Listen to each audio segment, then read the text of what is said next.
Hai, ketemu lagi dengan saya, Fendi.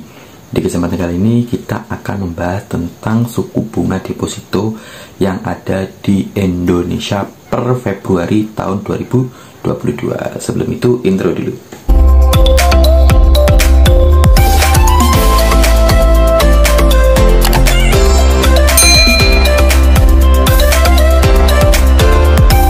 Buat lo semua yang masih setia untuk menonton channel ini, jangan lupa klik tombol subscribe dan kalian silahkan mengajukan pertanyaan di kolom komentar atau di Instagramku, karena pertanyaan-pertanyaan kalian akan saya jawab melalui video-video saya selanjutnya. Ngomongin soal deposito di bulan Februari tahun 2022, sepertinya kondisi Omikron seperti saat ini dan juga kelangkaan di sektor minyak, terutama minyak goreng, tentu mempengaruhi berbagai macam segmen, terutama buat kalian yang saat ini melakukan investasi deposito di bank-bank yang ada di Indonesia. Saya ingin mengambil beberapa contoh bank-bank yang saat ini kondisinya ya untuk depositonya sih nggak baik-baik amat, bahkan ada yang mengalami penurunan.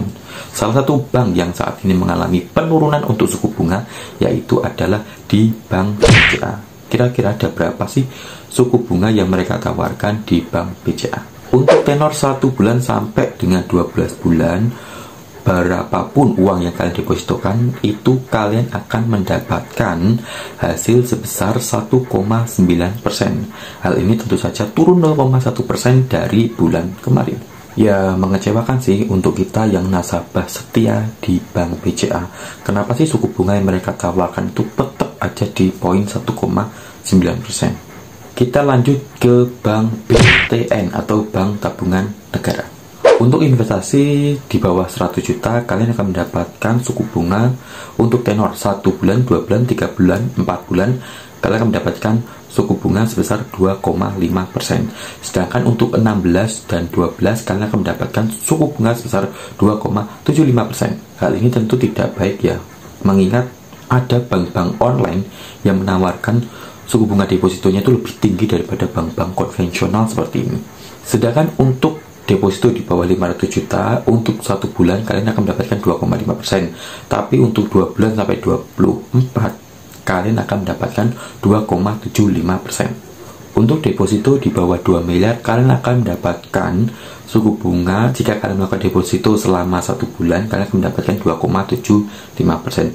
Tapi di atasnya itu kalian akan mendapatkan suku bunga 2,85%. Untuk deposito di Bank BNI, kondisinya ya kurang lebih hampir mirip dengan yang ada di Bank BCA.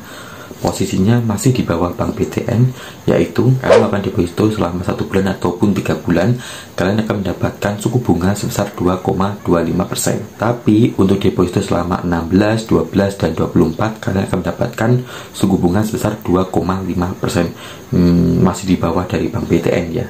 Untuk Bank BRI di sini lebih variatif ya. Untuk 1 bulan yaitu 2,25%. Untuk yang 3 bulan itu sebesar 2,3%. Sedangkan untuk yang 6 bulan dan 12 itu sekitar 2,5%.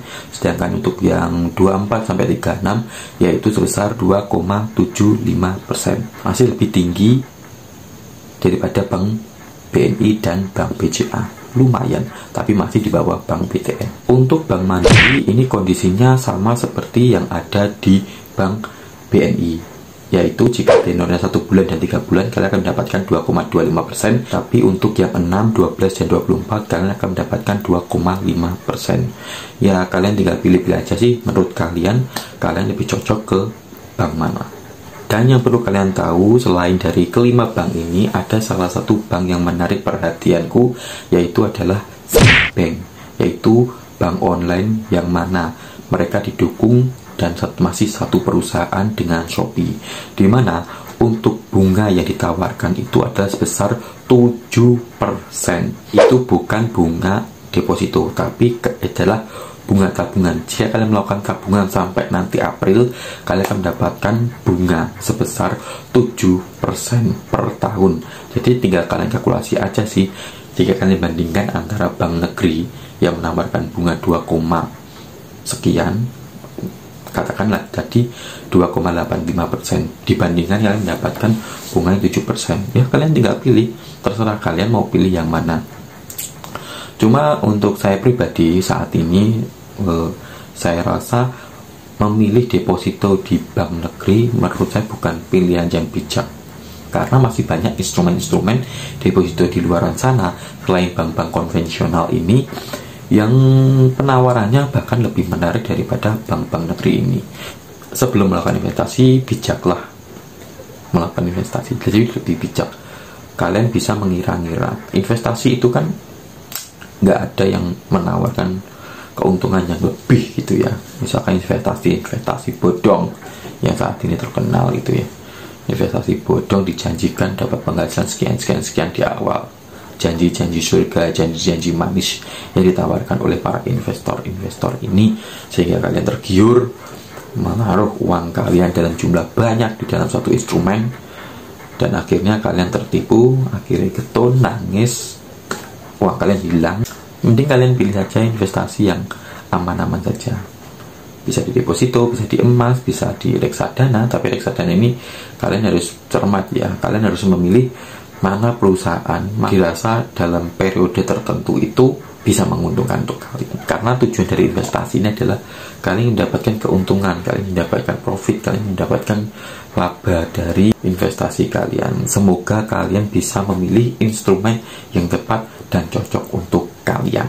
Semoga video ini bermanfaat. Jangan lupa klik tombol subscribe dan like. Jika ada yang bertanya, silahkan kalian bertanya di kolom komentar, atau kalian bisa japri di Instagram saya @prissandu ya, PRISSANDU. Silahkan kalian japri di sana. Nanti insya Allah akan saya bikinkan jawaban melalui video saya selanjutnya. Bye.